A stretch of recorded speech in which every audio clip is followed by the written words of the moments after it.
Assalamualaikum warahmatullahi wabarakatuh. Selamat siang kepada peserta didik seluruhannya yang sedang menikmati belajar daring atau online yang berada di rumah. Bapak akan melanjutkan materi pekerjaan dasar otomotif, yaitu KD2 Power Tool. Power Tool, mungkin sini sedikit bertanya apa itu power. Itu artinya kekuatan atau tenaga. Nanti bisa kalian kita simpulkan di akhir materi apa itu power tool.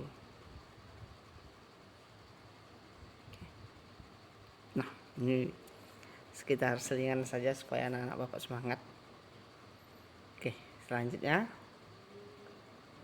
ada tulisan maksimal 80 meter per second, 1000 rpm, metal steel atau iron steel, HSS. Ada yang sudah tahu?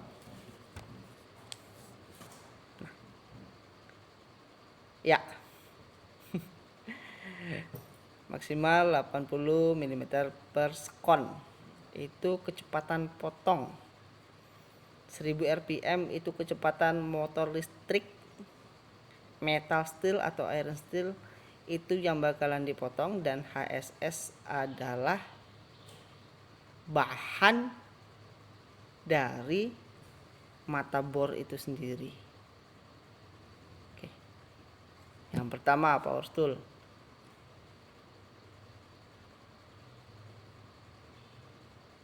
Oke, Bapak ulang sekali lagi.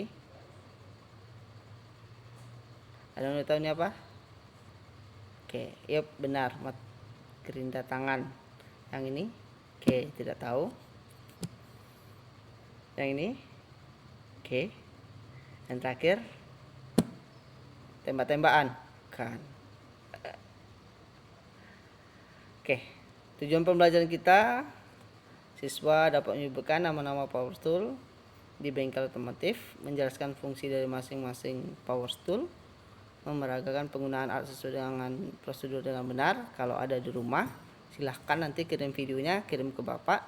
3. Memperhatikan K3 dan kesampaian kerja berlaku baik, teliti, dan penuh rasa tanggung jawab. Yang pertama, yang pada gambar pertama tadi adalah gerinda tangan. Mesin yang fleksibel yang dapat dibawa kemana-mana. Mesin yang berfungsi untuk menghaluskan dan memotong benda kerja. Nah, mungkin sebagian anak Bapak atau hampir keseluruhannya sudah paham atau pernah memegang mesin ini sendiri. Yang kedua, gerinda duduk. Nah, udah jelas gambarnya gerinda duduk. Beda ya antara gerinda duduk dengan gerinda tangan atau gerinda potong itu sendiri. Gerinda duduk biasanya digunakan untuk mengasah pahat bubut, mengikis benda kerja, atau menghaluskan benda kerja setelah dilas. Nah, ini biasanya kebanyakan di bengkel bubut. Rata-rata biasanya ada di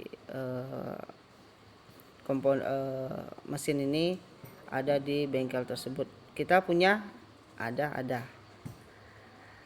Kita punya di bengkel. Nanti kalau para peserta didik semuanya masuk, Bapak akan memperlihatkannya. Nah, lanjut yang ketiga, masih sama. Satu saudara mereka, yaitu gerinda potong. Fungsinya untuk memotong benda kerja seperti plat, besi bulat, dan lain-lain. Ini biasanya orang-orang bangunan banyak nih menggunakan ini, dan bengkel-bengkel listrik atau bengkel-bengkel las. Oke. Nah, tadi sudah bicara mesin gerinda. Selanjutnya ya ini mata gerinda. Kurang lebih yang Bapak tampilkan di gambar ada berbagai macam-macam mata gerinda. Bapak tidak akan menjelaskan, Bapak akan memberikan tugas ini, mata gerinda ini apa tuh fungsinya masing-masing. Oke, ini sekedar selingan. Lanjut yang kedua, bor. Nama kerennya portable electric drill atau bor listrik fleksibel.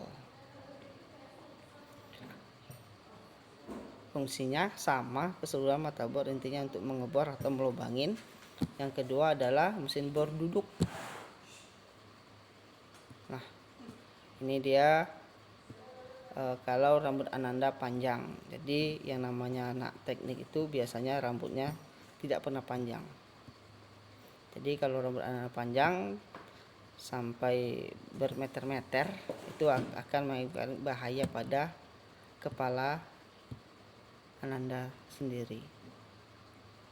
Oke. Ini dia contoh kecelakaan pada proses pengeboran. Nah, ini dia mata bor. Yang tadi pertanyaan Bapak di awal tentang material bahan mata bor itu sendiri. Mulai dari HSS, high speed steel, ada kuningan, ada alloy.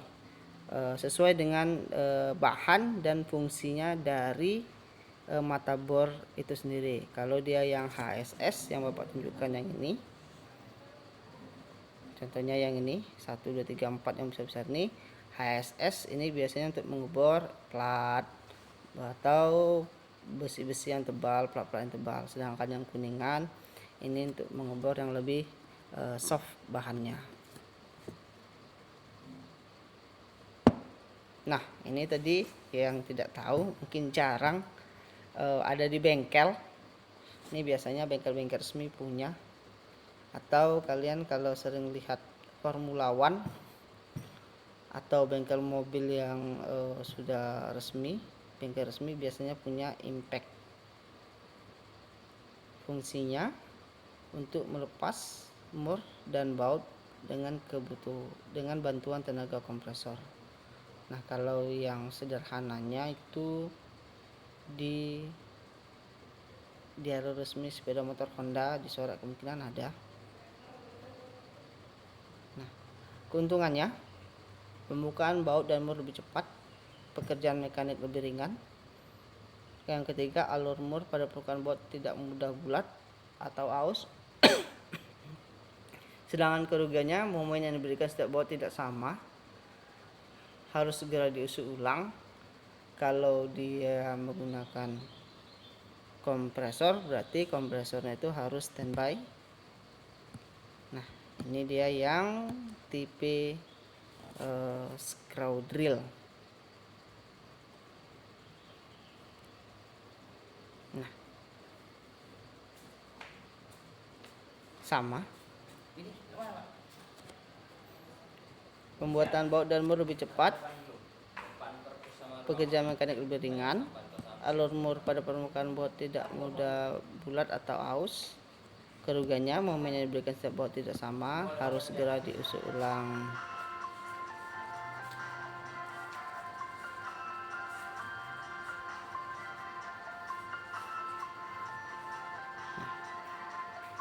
Mungkin sampai situ saja yang bisa Bapak berikan untuk materi ini. Untuk tugas Bapak akan berikan di materi pertemuan selanjutnya. Bapak sudahin. Assalamualaikum warahmatullahi wabarakatuh. Selamat siang.